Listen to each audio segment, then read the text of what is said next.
Alright, well, it's the evening of April 12th, and I'm here in Iowa,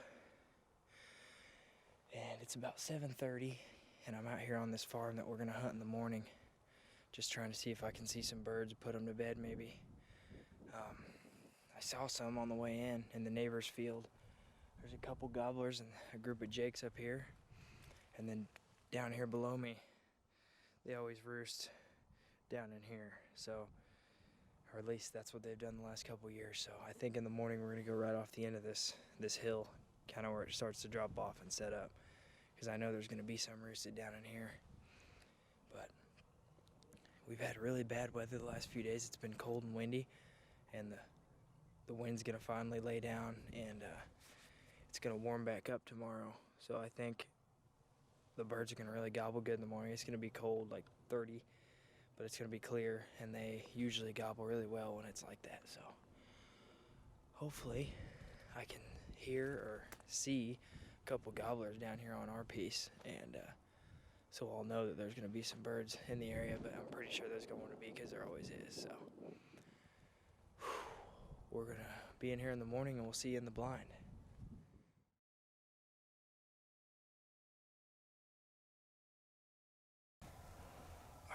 Up here on the fence where I was last night. We got about 200 yards to go, but we're gonna go real slow because one of these birds is right here, about 250 yards from us right now. We gotta get over this fence first.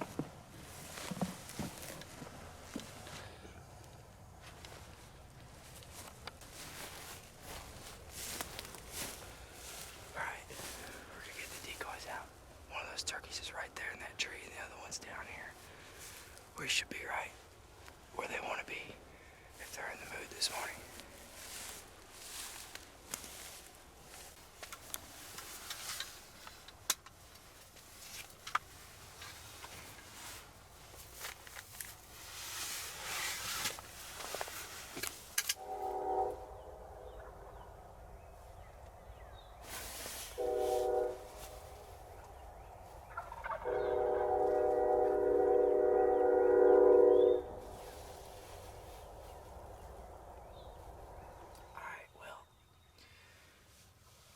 This turkey right here, about 150 yards, and we got a few more in the timber. We actually just noticed there's someone else hunting the same property we are. We got permission from our neighbor, and it is Saturday morning, so it's kind of in the back of our mind that there might be somebody else hunting. But the good thing is, the turkeys are right here, we're right here, and he's over there. So hopefully if they go that way, they come to us first. But I can see his decoy is about 300 yards, so as long as he doesn't get up and walk up here, I don't think we're gonna disturb each other. So we'll see what happens. They're gobbling really good, and hopefully this bird pitches out into this field. All right, well, I think it's about 7:30, and Cole and I are about to go get some breakfast. All of our turkeys moved off. We actually are sitting on the cattle pasture that borders our farm, because the turkeys usually don't hang out on it. But this morning, of course, all the turkeys went right up to our food plot, so we're gonna go get breakfast, and then we're gonna sneak in up there and set up, and we should be within earshot of 4 or 5 gobblers. We think we heard 2 or 3 up in there, and then the ones we had close went that way too. So that's our plan, and it's supposed to warm up. It's real sunny. Should be really good here in a couple hours whenever they lose their hens, so that's the plan. We'll see you in a couple hours. Alright, well, we went and got some breakfast. It's about 10:15, and we snuck out here to the farm, and we were headed into where we were going to set up, and we popped over the hill and saw a gobbler in the plot with a couple hens, and I don't know what the deal was, because we had the sun behind us when we were walking in, but I think he thought we were a turkey because he started running at us, and then he went off down in the cedars, and these hens fed out here in this field in front of us for 30 minutes while we were just laying there on the ground, and they did not care at all that we were there.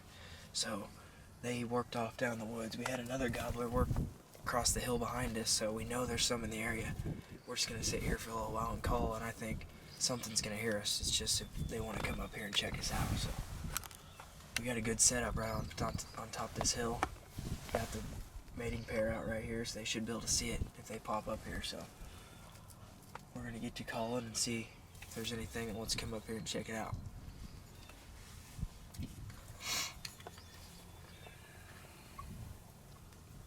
Alright, well, I think it's noon. Yeah, it's noon. And we've been sitting here since about 10:15. We had one goblin way off earlier, and I've just been calling every 10-15 minutes when the wind would die down. And honestly was starting to think about maybe being done here soon, and I just called, and 2 of them fired off right here. I think they're 200 yards away at the most. Sounds like they're on the next ridge over, but they answered me 3 times in a row and hammered back. So we're watching. We should be able to see them if they come down through this timber or if they come around the field. So this could get interesting. I'm gonna call back away from them.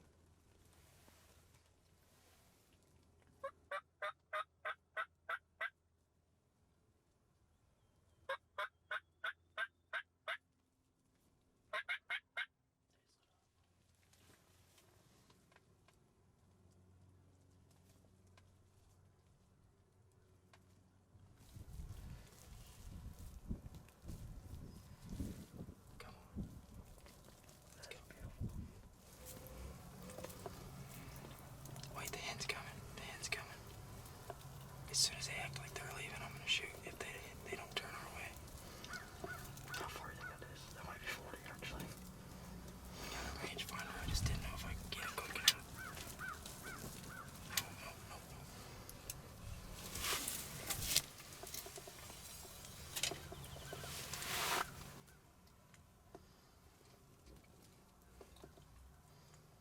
Which one should I shoot? Any of them? Wait, they're kind of angling our way. Yeah.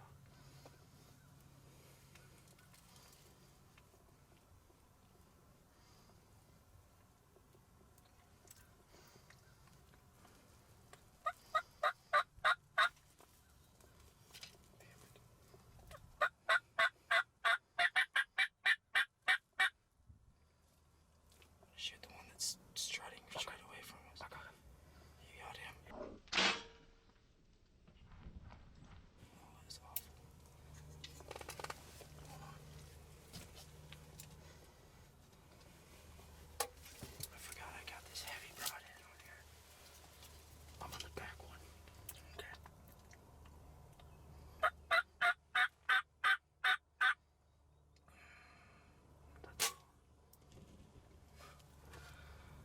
Oh my God.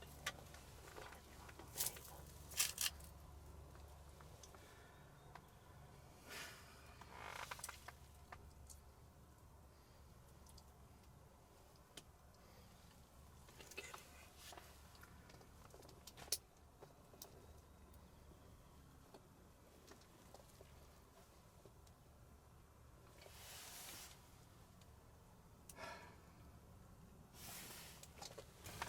Well,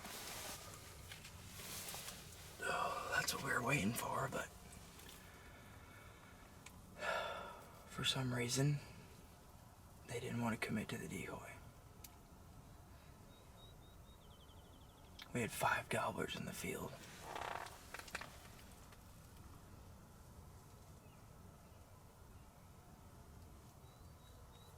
And I think they were 40 yards at least the first shot.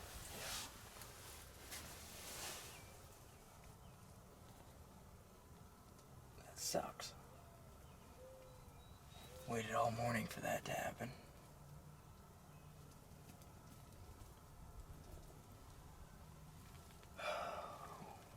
When they first saw the decoy, I thought they were coming in, the way he acted, but that sucks. Alright, well, those birds just came in and I missed twice as they were leaving. And I just noticed that I have 1 arrow left with a broadhead on it and 1 with a practice tip. And I look back and there's another gobbler coming from behind us. He sees the decoys, so hopefully he comes in. So it's gonna be a do or die because I have one shot to kill him. And that's it. So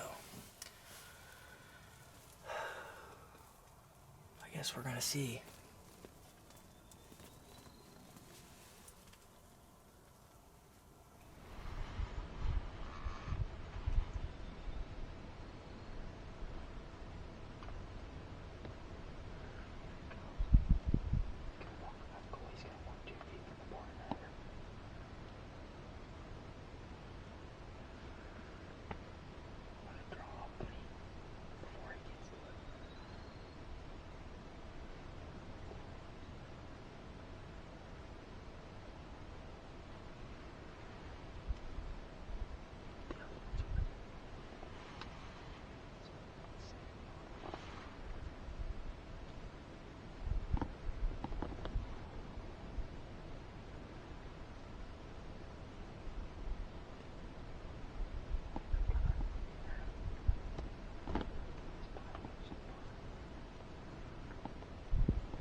Done. He's done. Holy cow, buddy. They're attacking him now, dude. And I don't have another arrow.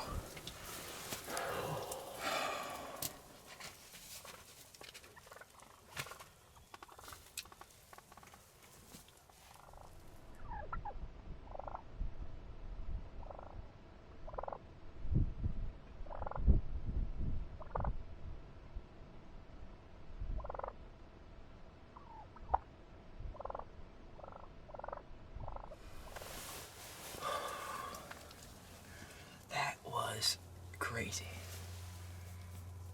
Wow. Unbelievable. Me and Cole started this morning all the way on the north end of this farm. And we heard a bunch of birds up in this area. So we went and got breakfast, came back, got set up on this hill, and we knew if we sat here, one just gobbled another one. We knew if we sat here long enough, something was gonna hear us. We had one gobbling earlier way off to the south. And I was honestly thinking about packing up when I called, and these 3 or 4 hammered off over here, and within minutes we could see them in the timber, and they were in the field. They came out, wouldn't commit to the decoy, wouldn't get any closer than 30 yards.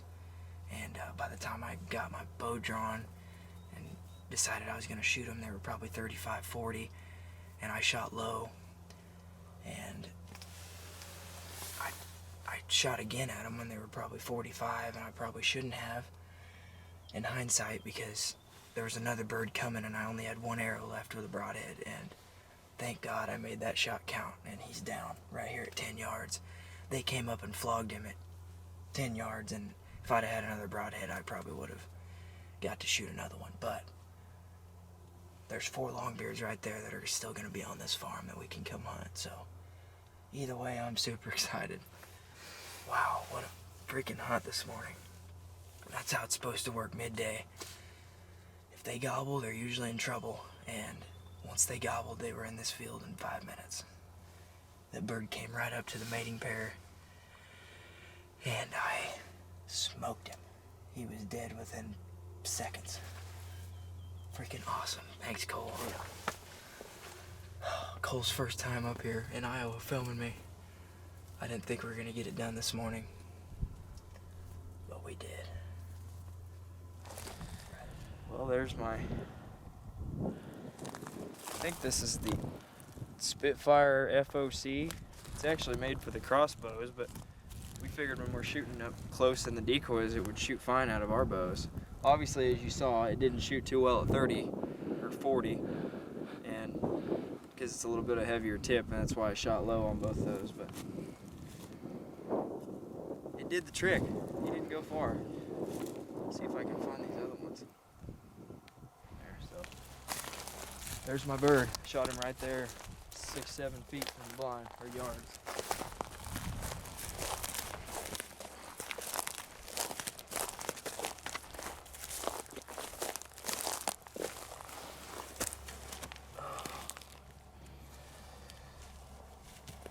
See what he's got for spurs. I think he was a 2-year-old.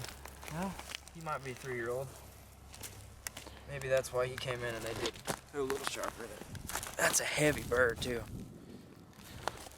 Awesome. He came in like they're supposed to. He didn't come in too aggressive, but he came in there and checked it out, that's for sure. He's got a big old broom on him. Awesome. All right, well, me and Cole had a pretty awesome hunt today. We started off this morning about 600 yards to the northwest of here, and we had some birds close to us on the roost, but they didn't want to play. They went the other way, and they quit gobbling pretty quick. So we got out of there, went and got some breakfast, came back out here just a little after 10 o'clock, and we just set up on this hill because we know this is where they're going to come strut in the middle of the day. And today is the first day it's been sunny, and the wind hasn't been blowing 30 miles an hour in the last week, so we knew this is where they're going to end up. And shortly after probably a quarter to noon, I hit the slate call, and these birds fired off right here 200 yards from us, and within minutes they were in the field. They came up in the field, and there was 3 toms, and they were not too interested in coming into the decoy. They were strutting out there about 35 yards. By the time I decided to shoot one, I think they were a little over 40, and I missed low on the first shot, and I tried to shoot them again when they were leaving, and that turned out to be a pretty bad decision, because as soon as they walked off, I looked behind the blind, and this gobbler was headed right for us. And as he was approaching, I realized I only have one more broadhead in my in my quiver. I got one arrow with one broadhead, and my other arrow has a practice tip. So I was down to making it count with one shot, and thankfully I made it count on this one. And I dropped him right here. He went over about 10 yards away, and of course, as soon as that happens, these other birds come right up to 10 yards and flog him and come into the decoy, and I don't have another arrow with a broadhead. So that's just how it goes, but these birds will be here to hunt again. What an awesome hunt. Just a classic midday setup, and it couldn't have worked out any better.